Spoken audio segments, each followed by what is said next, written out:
বেনজল peroxide কি এবং এটাতে কি আসলেই একনি দূর হয় এবং কোন কোন ফেস ওয়াশে বেনজল পারক্সাইড আছে সঠিক পরিমাণে আপনার স্কিনে নতুন একনি আসা থেকে রোধ করবে, আপনার স্কিনের এক্সেস অয়েলগুলো সরিয়ে ফেলবে, ডেড স্কিন সেল সরিয়ে ফেলবে এবং আপনার মুখে যদি ছোট ছোট ক্ষত দাগ থাকে পিম্পলস থেকে বা ব্রণ থেকে সেগুলো সরাতে সাহায্য করবে, অর্থাৎ একনি স্কার্স যেগুলো আছে এগুলো সরাতে সাহায্য করবে এবং এটা কিন্তু আরও সাহায্য করবে আপনার স্কিনকে একটা গ্লোয়িং ক্লিয়ার লুক দেওয়ার জন্য যদি আপনার স্কিনটা হয় একনি প্রোন এবং অয়েলি।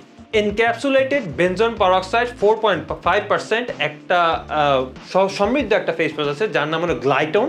আপনি ওটাও ইউজ করতে পারেন যদি আপনার স্কিনে ব্ল্যাকহেডস এবং হোয়াইটহেডসের পরিমাণটা একটু বেশি থাকে। অ্যালোভেরা এবং লিকোরাইজ সমৃদ্ধ একটা ফেস ওয়াশ আছে যার নামটা আমার মনে নেই, আমি যে ছবিটা দিয়ে দিচ্ছি। আপনি যদি স্কিনটা আরও হাইড্রেটেড রাখতে চান, তার সাথে আপনার একটি থেকেও মুক্তি চান, আপনার টি জোনটা যদি অয়েলি হয় অর্থাৎ আপনার স্কিনটা যদি কম্বিনেশন স্কিন হয়, এই ফেস ওয়াশটা আপনার জন্য বেস্ট হবে। এই সামারে আপনি স্কিনে যদি অনেক বেশি একনি থাকে এবং আপনার স্কিন যদি অনেক বেশি অয়েলি থাকে, পিনক্সিল 10% বেনজল পারক্সাইড একটা ফোমিং ফেসিয়াল ওয়াশ আছে, আপনি ওটা টেস্ট করতে পারেন।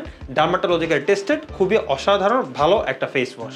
ফেসটা যদি মাইল্ড অয়েলি হয়, ডিফিউরিন 5% বেনজল পারক্সাইড ফোমিং না ফেস ওয়াশ যেটা আছে ওটা আপনি ইউজ করতে পারেন। এটাও কিন্তু আপনি স্কিন থেকে এক্সেস সিবামগুলো সরাবে না, এক্সেস সিবামগুলো সরাবে কিন্তু কিছু সিবাম মেনটেন করবে যাতে আপনার স্কিনে একটা ময়েশ্চারড লুক থাকে এবং এটা একটা ডার্মাটোলজিক্যাল টেস্টেড ফেস ওয়াশ। আপনার স্কিনটা যদি নর্মাল থেকে একটু বেশি অয়েলি হয় তাহলে সেরাভি অ্যাকনি ফোমিং ফেস ওয়াশ যেটার মধ্যে 4% বেনজল পারক্সাইড আছে এটা আপনি ইউজ করতে পারেন। এটাও অসাধারণ ডার্মাটোলজিক্যাল টেস্টেড নন কমেডোজেনিক একটা ফেস ওয়াশ।